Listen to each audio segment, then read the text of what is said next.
So the next thing we have to cover in week 5 is the col, C-O-L-L, a very, very useful max object which allows us to store arbitrary data. And so we've come across table already, which allowed us to store just basically an array of integers, which we could access through their index. Well, col expands this idea of a table, but allows us, instead of having an index with just a single object in it or a single integer in it, it allows us to have a list with arbitrary elements in it, arbitrary number of elements in it. Like lists, cols can either just be put in without any arguments, or they can have a name. So here you see col pitches, and here another col pitches. Well, these two cols will refer to the same data. So if you edit or change a col, one of the col pitches, you will be altering both of the col pitches. Also, like table, if you want to change the reference of a col to a different col, you can use the refer message followed by the name of the col you want to connect to. So if I were to put a message into this col which said refer space pitches, all three of these cols would now be connected to the same data. So let's sort of look at the data within a col. And I'm going to double click on this col and erase the things I have in there and start entering data. Now, just when we thought Max MSP was not going to deal with text and semicolons and all that syntax, we've come across col, collections, and they do allow data to be put in through a text file. And the way cols work, it's kind of like a key dictionary pairing. You need an identifier that allows you to access the data, and then you need the data that's associated with it. Now, this is usually an integer. It doesn't have to be an integer, but for our purposes, let's make it an integer. You can also use symbols, but that becomes a little bit more complicated. So let's say we're going to have an integer, call it 1, and then a comma to separate the integer or the key from the dictionary or the data. Comma, and let's put some data in here. I don't know, let's say 70, 100, 1,000, 100, 1, 1,000, and a semicolon to end the line. We must have a semicolon at the end of the line. Let's put another one in. I'm intentionally not going to use 2. I'm going to use 3, just to show you that we don't have to use every integer, because we just need to identify the key, and then if we identify the key, we're going to get the data that's associated with it. So let's use 3, and let's use 72. I'm going to put a couple of spaces in. 1, 5, 4,000. And let's put one more in, and let's make a mistake. I'm going to forget the comma, and I'm going to close this file. And what it does is it says, just a minute here, there's an error on line 3. Stop and fix the problem. Well, the error was that I forgot the comma to separate my key from my data. And now I can do this, and it says validate, and I hit validate, and it's gone. I can double click on it, and in fact, you notice it got rid of those extra spaces that I had put in my list because they were unnecessary. And my data is nicely formatted here. There's a semicolon at each line.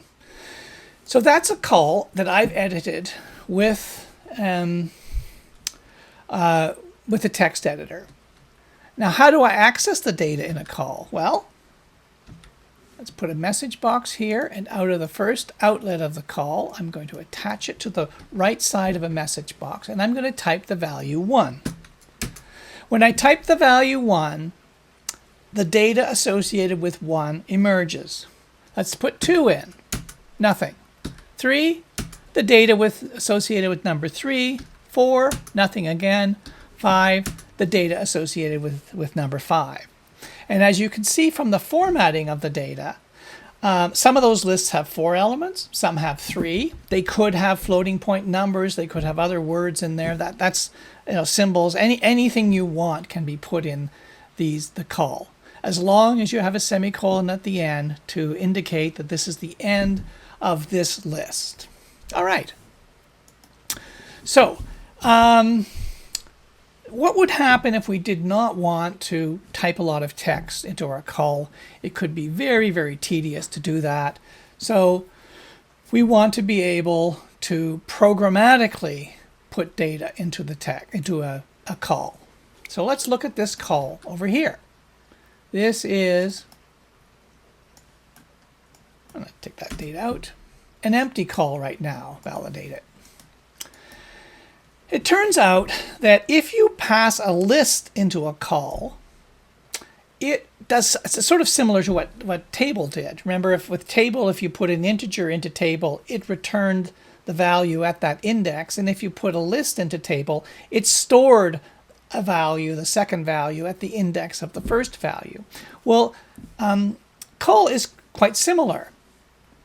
If we put a list in and we say 1, and then we say 4, 5, 6, 10, 12, what call will do is it will assume that the first value in the list is going to be the key, and then it will put a comma, and the rest of that list will be the message associated with that key.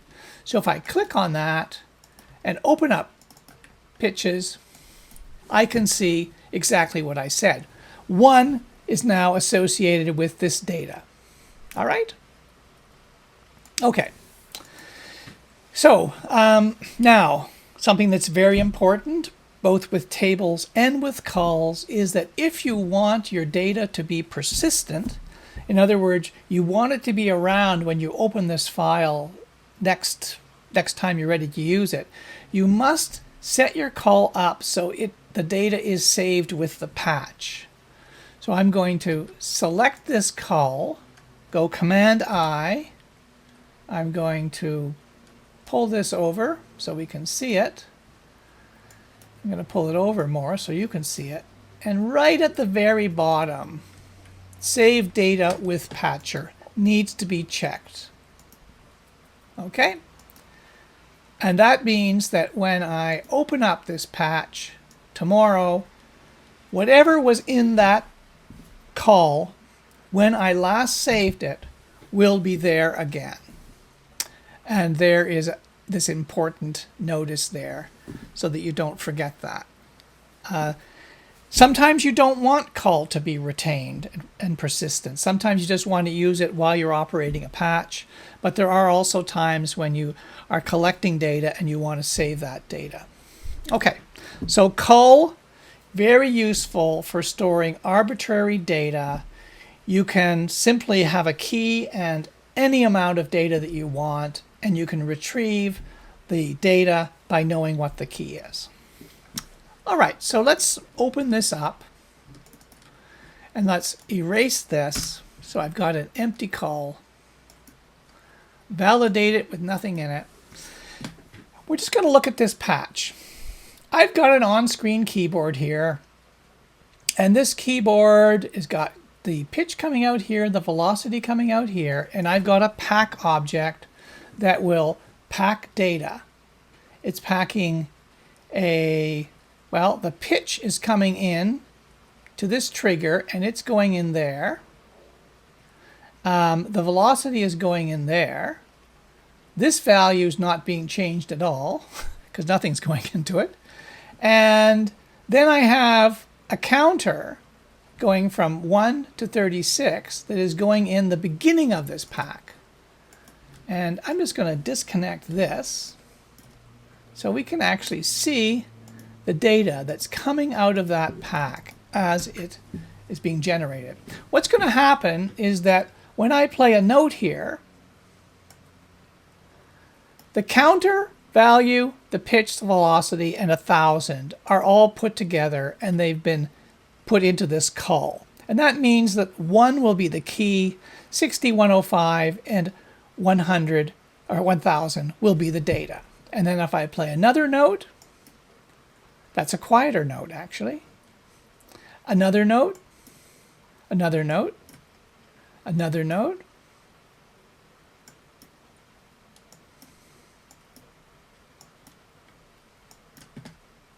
Okay, and now I'm at 11. So I've played 11 notes.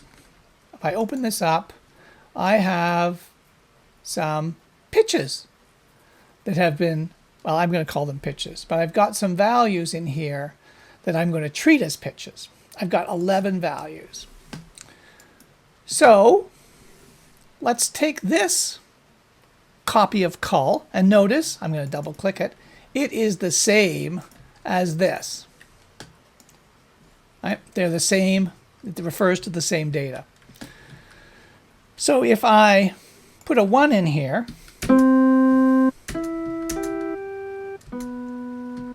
oops.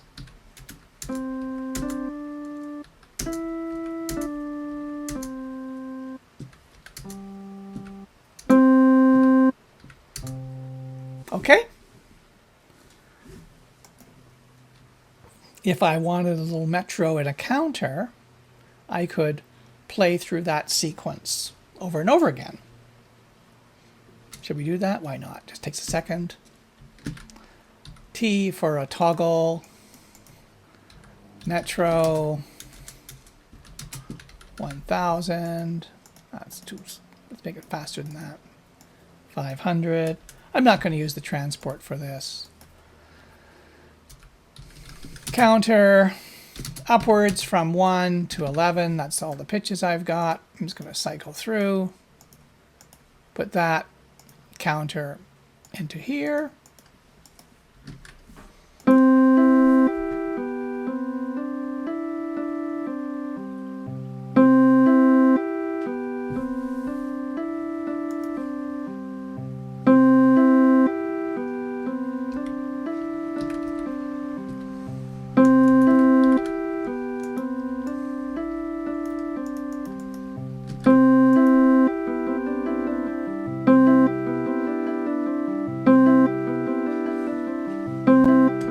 Okay, not very exciting, but you could do much more exciting things.